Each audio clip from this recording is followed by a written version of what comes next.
India merupakan salah sebuah negara yang pernah dijajah oleh pihak kolonial British. Sekitar abad ke-18, British mula meluaskan pengaruhnya di benua kecil India. Pengambilan kuasa yang dilaksanakan oleh British sejak tahun 1740-an ini dilakukan secara beransur-ansur telah meninggalkan kesan yang mendalam terhadap perkembangan sejarah di India. Sebelum kedatangan British ke India, pelbagai adat telah diamalkan oleh masyarakat di India. Namun, selepas campur tangan British di India, ia telah membawa perubahan yang cukup besar terhadap budaya di India. Pada tahun 1857, berlakunya penentangan terhadap pemerintahan British yang dikenali sebagai Dahagi India. Apakah yang dimaksudkan dengan Dahagi India?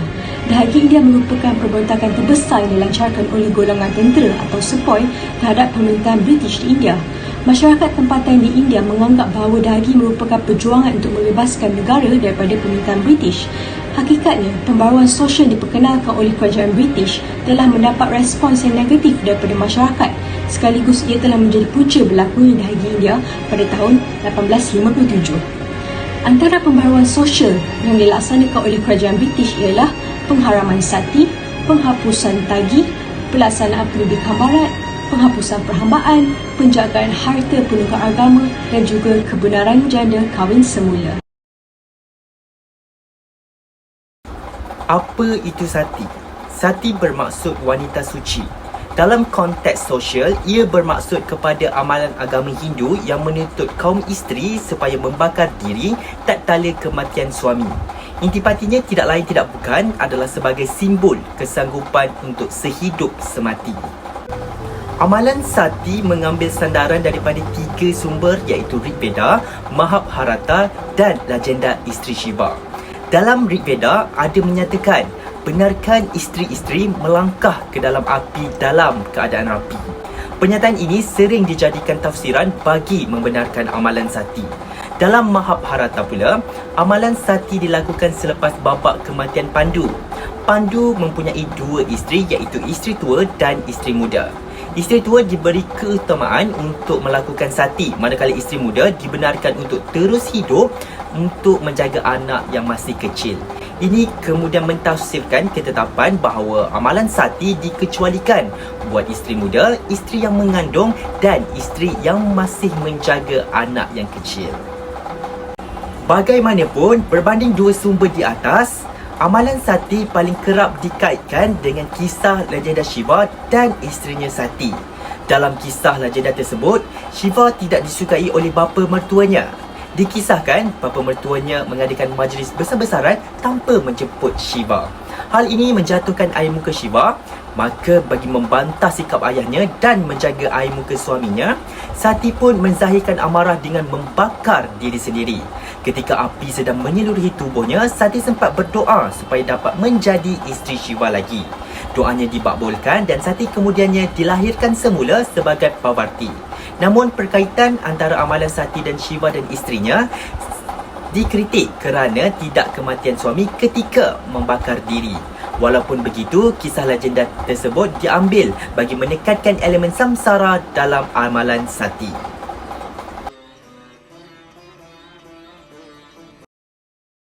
Apa itu samsara? Samsara adalah kitaran hidup, mati dan lahir semula dalam agama Hindu. Ia sama ada lahir semula sebagai binatang, manusia ataupun dewa yang disebut moksha atau menyatu dengan Tuhan. Amalan Sati dalam konteks samsara adalah satu cara untuk mendapat inkarnasi yang lebih baik. Sebab itu, sati hanya diamalkan oleh isteri dari kasta selain Brahmin. Ini kerana kasta Brahmin adalah kasta yang tertinggi. Justeru, dia tidak berhajat terhadap ikan nasi yang lebih baik. Tidak seperti kasta yang lain yang boleh lahir semula sebagai binatang, manusia ataupun dewa yang disebut moksha atau menyatu dengan Tuhan yang lebih baik.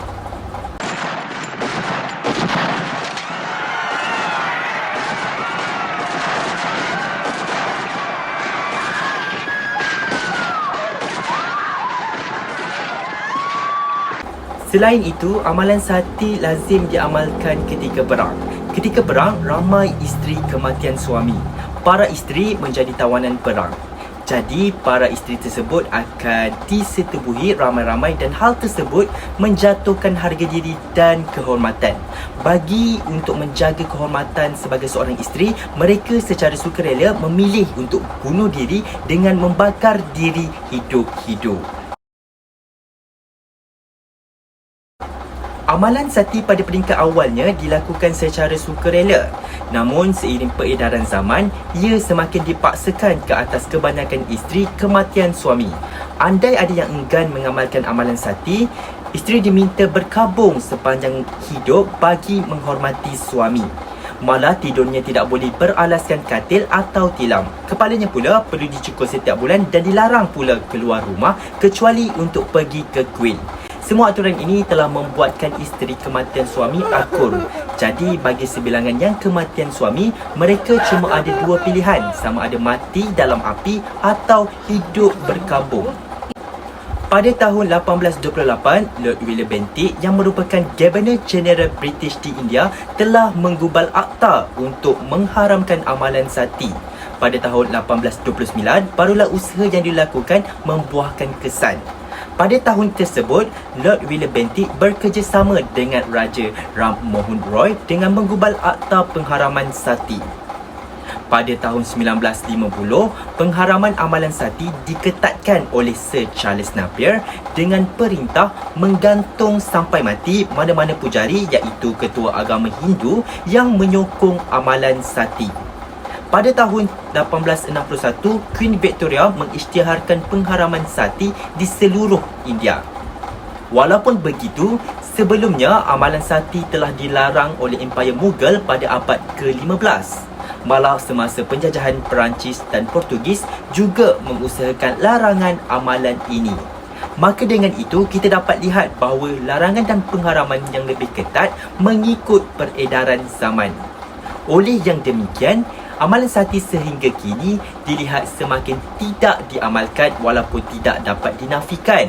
Menurut Nahlehuddin Ahmad dalam artikel Sati Tradition, Widow Burning in India, A Social Legal Examination, tanpa pengetahuan pihak berwajib, amalan sati masih diamalkan di India. Pada Oktober 2008, pihak berwajib India dikejutkan oleh laporan aksi bakar diri yang dilakukan oleh seorang janda bernama Lalmati Verma. Diwartakan oleh Hindustan Times, perempuan berusia 71 tahun itu melompat ke dalam api kremasi mendiang suaminya dalam sebuah acara pemakaman. Selain daripada pengharaman sati pada tahun 1829, amalan sosial yang diperbaharui oleh kerajaan British ialah amalan tagi. Apakah itu amalan tagi? Amalan tagi ini merupakan satu aktiviti merompak dan membunuh yang dilakukan oleh kumpulan-kumpulan agama yang bersenjata terhadap musafir dan peniaga. Dan bagaimana golongan ini melakukan kegiatan-kegiatan ini? Jadi mereka yang dikenali sebagai tak ini akan menjalankan kegiatan mereka dengan menyamar dan melakukan pembunuhan atas nama Dewa Kali. Siapa ini Dewa Kali? Dewa Kali ini merupakan dewa yang disembah oleh masyarakat India yang menganut agama Hindu. Bagaimana mereka akan lakukan? Mereka akan mencekik mangsa-mangsa mereka dan memenggal kepala mangsa tersebut untuk dipersembahkan kepada Dewa Kali. Dan persembahan ini dianggap sebagai satu dasar penghargaan terhadap rezeki yang diberikan oleh Dewa Kali. Pada tahun 1830, amalan ini telah diharamkan dan mendapat sokongan kuat daripada kerajaan British. Lord William Bentinck bertindak untuk mengharamkan amalan ini dengan bantuan seorang pegawai British iaitu Colonel William Sleeman, di mana ia telah menimbulkan kemarahan golongan orang yang menyokong amalan ini. Pembaharuan sosial yang dibawa oleh pihak Barat pada tahun 1835 adalah berkenaan dengan pelaksanaan pendidikan Barat 1835. Tujuan pihak Barat membawa pendidikan terhadap masyarakat India adalah untuk membolehkan masyarakat India ini untuk bertutur dalam bahasa asing iaitu bahasa Inggeris serta untuk meningkatkan peluang masyarakat India untuk mempunyai pekerjaan. Tambahan lagi, pihak British juga berpendapat bahawa sekiranya masyarakat India ini diberikan perkembangan dalam bentuk pendidikan, maka mereka akan mempunyai semangat setia terhadap pemerintahan yang dilaksanakan oleh British. Pada waktu tersebut, telah ramai masyarakat India yang menggunakan bahasa Inggeris sebagai medium pertuturan dan antara golongan yang menggunakan bahasa Inggeris pada waktu tersebut adalah golongan cendekiawan dan juga golongan yang terpelajar. Seperti yang kita ketahui, bahasa Inggeris telah pun dijadikan sebagai bahasa perpaduan untuk masyarakat India yang telah pun terpecah belah akibat daripada perbezaan agama, kasta dan juga wilayah. Hasil daripada pendidikan yang dibawa oleh pihak Barat ini telah menyebabkan kebangkitan bagi golongan elit yang telah berpendidikan. Golongan elit berpendidikan pada waktu tersebut terdiri daripada golongan elit Brahmin hanya 3% sahaja, manakala golongan elit yang lain adalah daripada golongan elit yang baru. Antara golongan elit yang memberikan sokongan penuh terhadap sistem pentadbiran British adalah golongan elit Parsi dan juga golongan elit Mahasastra. Antara kelebihan bagi sesiapa yang menjadi penyokong elit ini adalah mereka akan sentiasa diberikan peluang pekerjaan di bawah pentadbiran oleh pihak British. Manakala daripada aspek pendidikan pula, corak sistem pendidikan yang dibawa oleh pihak British ini adalah bercorak pendidikan sekular di mana mereka hanya mengutamakan ilmu keduniaan sahaja dan tidak mengandungi ilmu keagamaan sama sekali. Selain itu, selepas banyak masyarakat India yang mulai menerima pendidikan daripada pihak Barat, maka banyaklah kebaikan yang dapat diperoleh oleh mereka.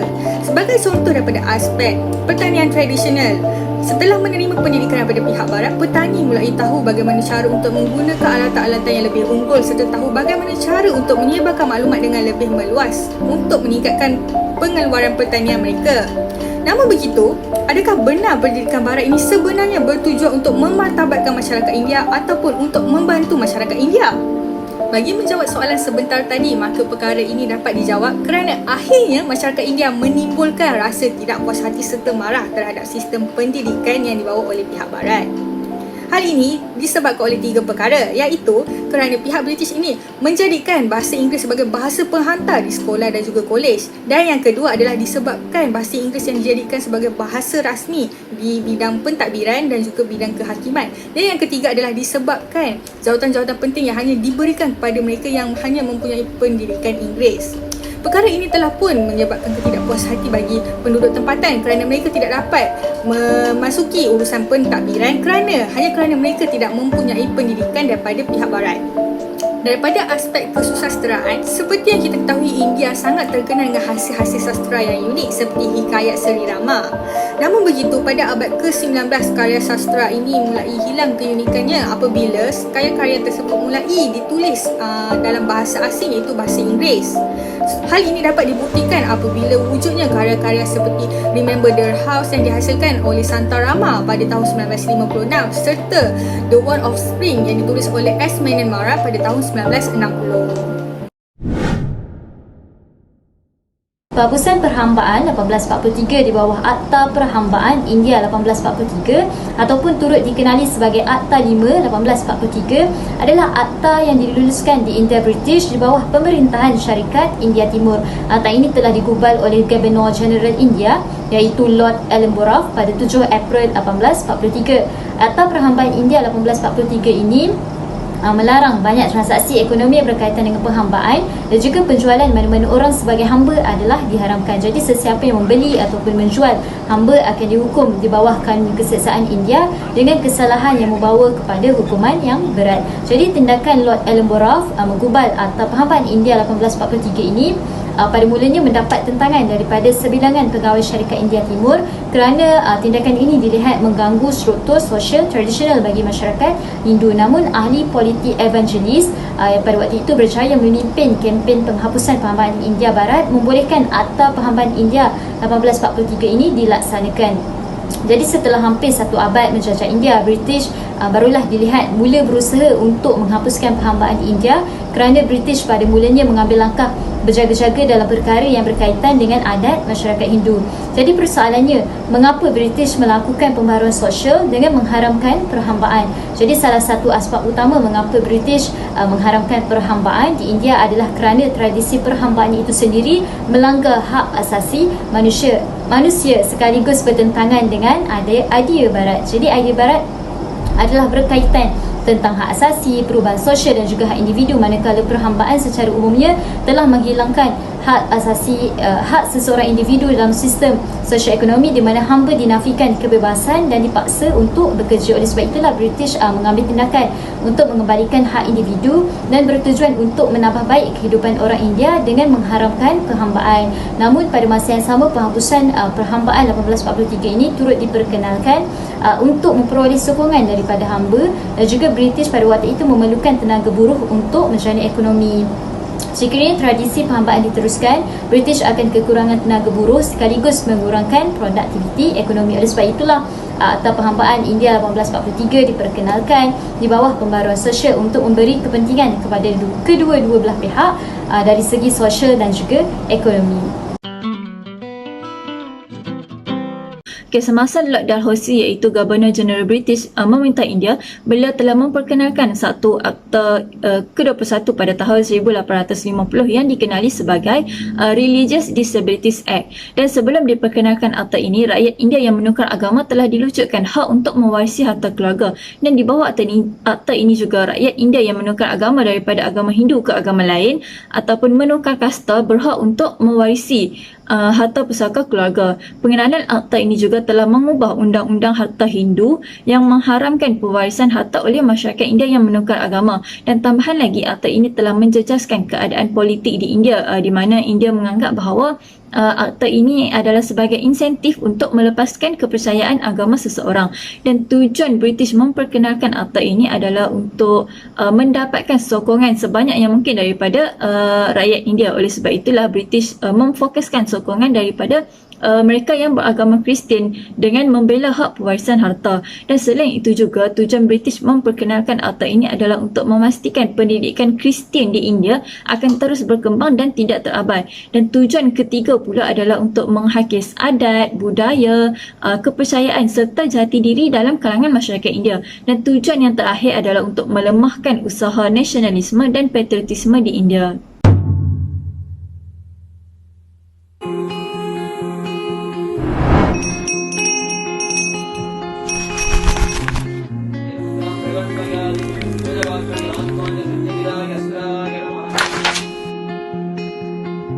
Akhir sekali, kerajaan British turut melakukan pembaharuan sosial dengan memperkenalkan undang-undang yang memberi kebenaran kepada janda untuk berkahwin semula pada tahun 1856. Jadi kebenaran janda kahwin semula yang termaktub dalam Akta 15 Perkahwinan Semula Janda 1856 ini telah diperkenalkan oleh Lord Dalhousie, iaitu merupakan pengganti kepada Lord William Bentinck yang merupakan Governor General British di India.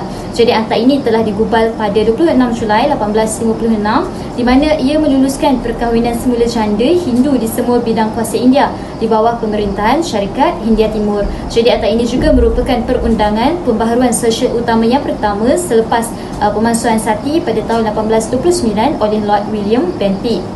Jadi tindakan Lord Dalhousie meluluskan akta kahwin semula bagi balu-balu Hindu ini kemudiannya mendapat tentangan daripada penduduk tempatan kerana perkahwinan semula adalah tidak dibenarkan sama sekali dalam masyarakat Hindu.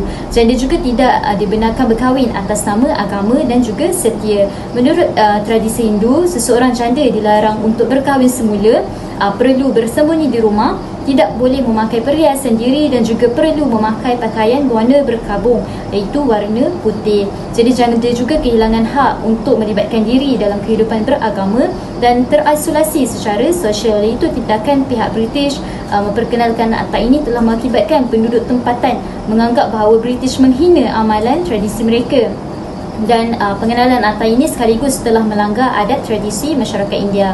Meskipun idea-idea radikal Inggeris ini baik, bertujuan untuk memperbaiki kehidupan orang India, tetapi ia tidak diterima oleh masyarakat tempatan kerana melanggar adat bersama mereka. Mereka juga tidak bersedia untuk menerima idea-idea barat yang radikal secara mendadak. Jadi akibatnya tindakan pihak British memberi kebenaran perkahwinan semula janda pada tahun 1856 ini telah menjadi salah satu asbab kepada pemberontakan India pada tahun 1857 ataupun lebih dikenali sebagai dahagi India, kerana undang-undang ini dianggap menghina adat tradisi masyarakat India.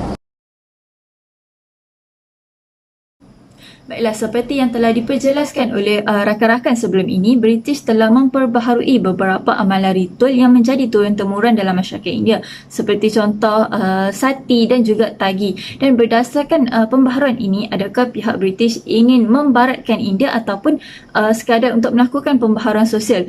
Dan baik dari segi amalan ritual maupun amalan-amalan lain seumpamanya, dapat dilihat bahawa British cuba untuk melindungi masyarakat India daripada ditindas melalui kes-kes pembunuhan, sama ada secara paksa maupun secara sukarela, serta British ingin melindungi hak masyarakat India ini dalam sesuatu harta warisan seperti yang telah diperjuangkan oleh pemerintah terdahulu, iaitu Akbar dan Mughal bersama dengan peribumi India yang lain. Dan dalam masa yang sama juga, British mengamalkan konsep win-win situation, di mana mereka telah memberikan pertolongan kepada India dan dalam masa yang sama mereka juga mendapat keuntungan daripada pertolongan tersebut. Dan justru itu pengharaman amalan-amalan ritual ini bukanlah untuk membaratkan budaya India, namun begitu terdapat juga aspek yang jelas menunjukkan bahawa British cuba untuk membaratkan masyarakat India, terutamanya dalam aspek pendidikan.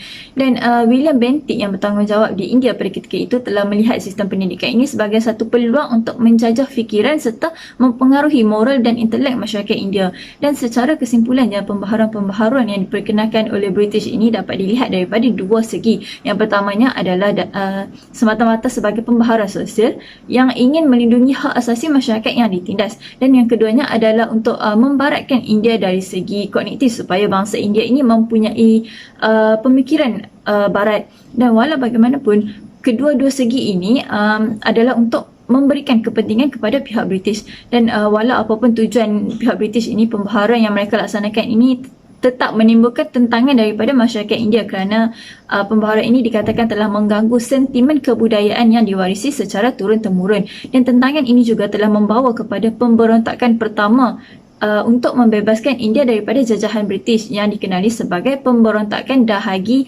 1857. Pada masa yang sama juga, pembaharuan ini telah membuka minda masyarakat India untuk bangkit menentang British sehinggalah kemerdekaan India berjaya dicapai.